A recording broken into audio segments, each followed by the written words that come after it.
Hi again. So I just got a potential spam call. Wow, this video is going to take 3 times to get through today. That's okay. So the cool connection is that they have the same values as the roots or the x-intercepts, but they have opposite signs. So inside this factor was x minus 2. One of the roots was 2. This factor was x minus 4. One of the roots was 4. All right, let's turn the page over and we'll do a couple of these. So our goal today is just to see that relationship between a quadratic when it's written in factored form as to where the roots are. So let's graph. This is actually the second one we had in our warm-up as well, as far as the expression part of it goes. We want to graph y equals x squared plus 4x plus 3. Okay, so I'm going to take a look at it so I know about where it is. And we'll press second graph to look at the table.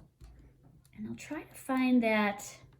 I'd like to make sure that I can find the vertex to make sure that it's in there and try to mirror it again so that we have the middle point being in there. So -2, -1 is the vertex. -1, 0. -3, 0. 0, 3, 1, 8. And remember the awesome symmetry of a parabola.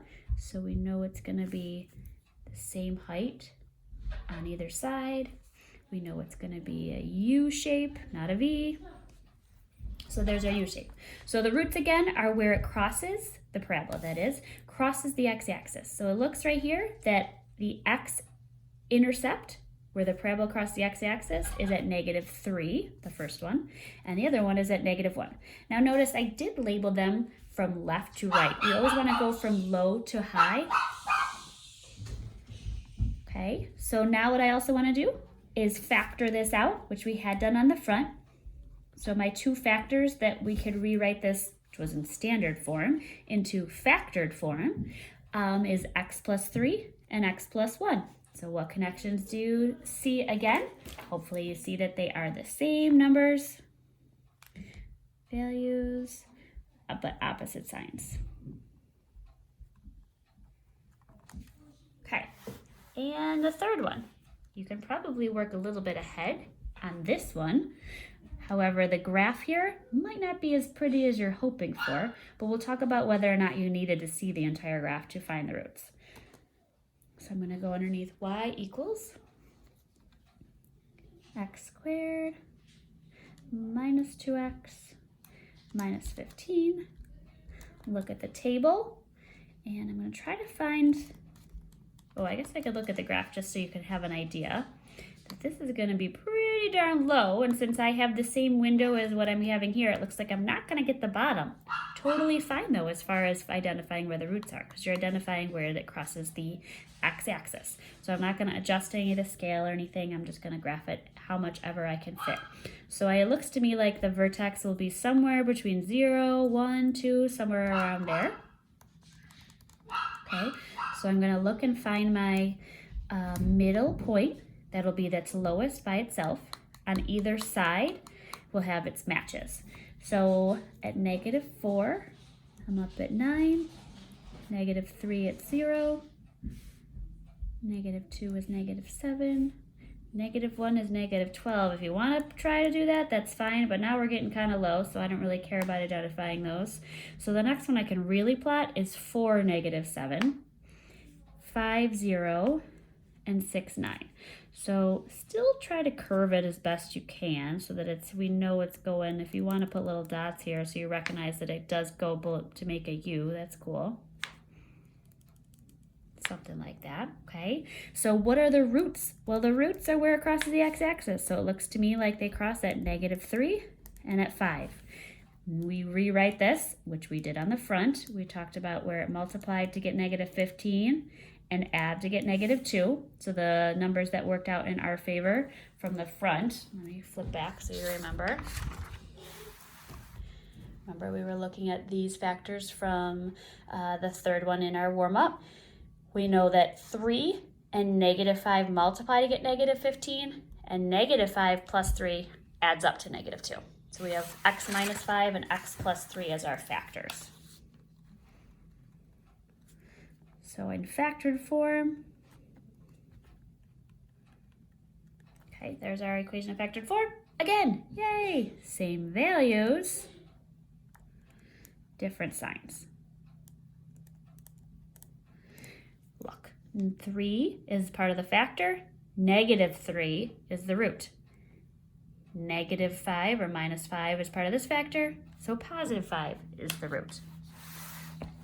Last one that should be pretty similar. I think you're getting the gist of what's happening here, but I have a quadratic.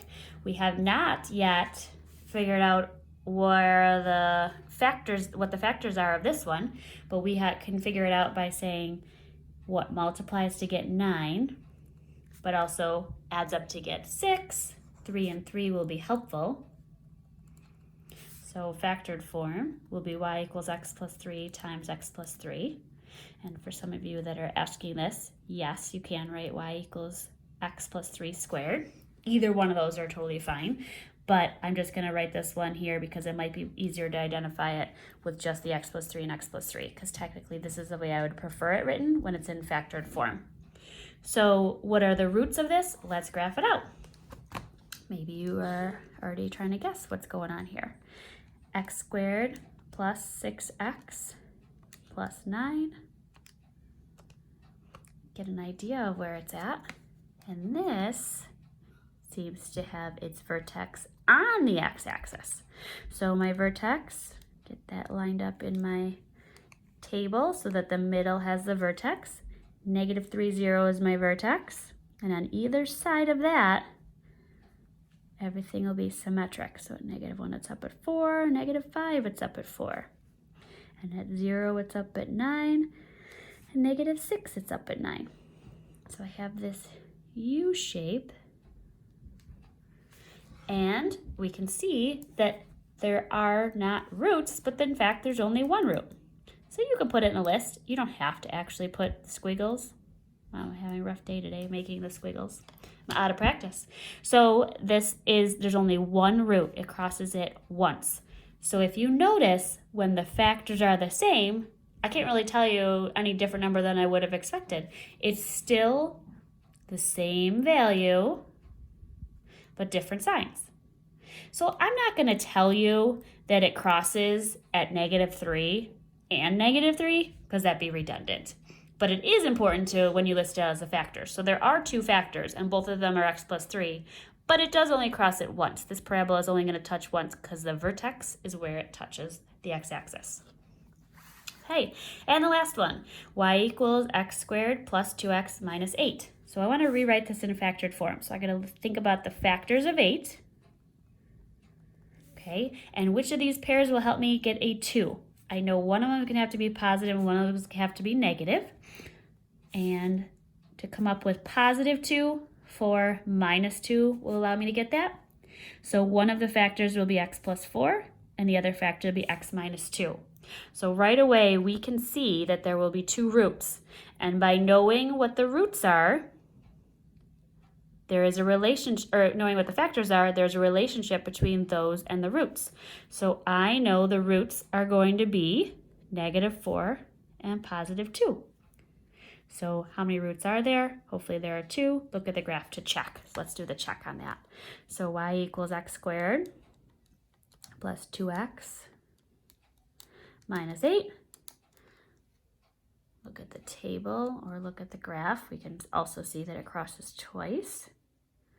So we can see that it crosses there at -4 and at 2.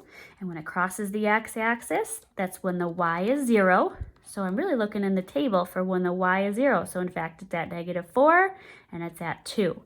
So at -4, it's at 0 and 2. And if you want to graph it, you can.